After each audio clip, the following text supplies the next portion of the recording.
That the multi-agency technical committee formed to look into the transfer of function is in the final stages of validating reports that will be shared in the 10th ordinary session of this summit. Speaking during a consultative forum in Naivasha, the Intergovernmental Relations Technical Committee Vice Chairperson Sadia Abdi says the three-week engagement forum in Naivasha is aimed at building consensus and seeking clarity on the functions that belong to the county and national governments. Timothy Kipnusu with the details.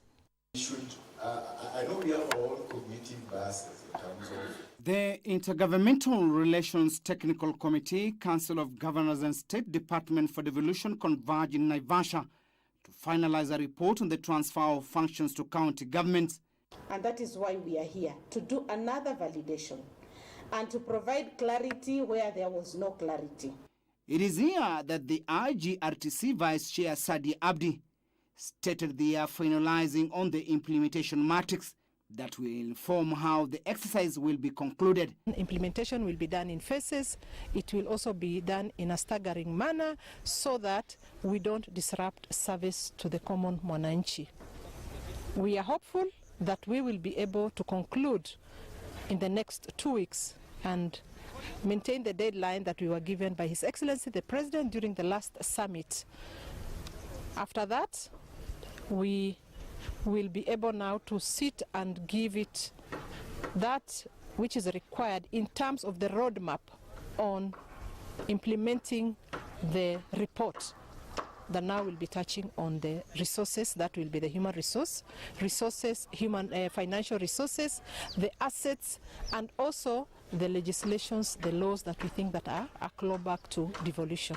The team noted the actual transfer of function will end the 10-year back and forth between the two levels of government. Our job is just to look at the legal notice only. The other time, remember, we also went to look at the resources and we did some indicative figures.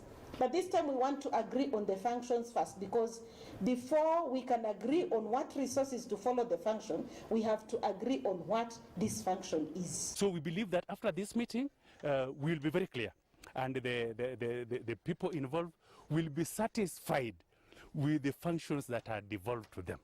The national government will be satisfied with the 35 functions that have been devolved to them in Part 1 of the 4th schedule of the Constitution of Kenya. The county governments, where I come from, will be satisfied with the provisions in Part 2 of the 4th schedule of the Constitution that gives us 14 counties that are clearly spelled out.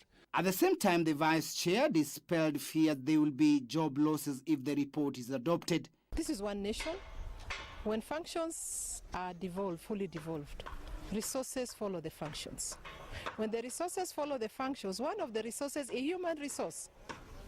So if you are working for Ministry of Agriculture and there are some elements that, for example, needs to be fully devolved and was being performed by the national government, then you will just get your job at the county level. It doesn't mean that you are going to lose your job.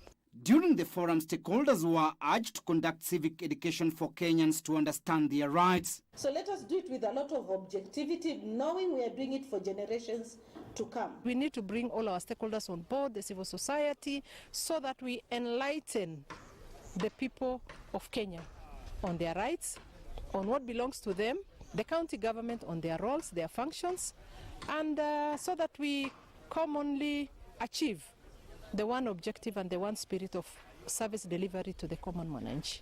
The Multi-Agency Technical Committee has until the end of this month to finalize its report.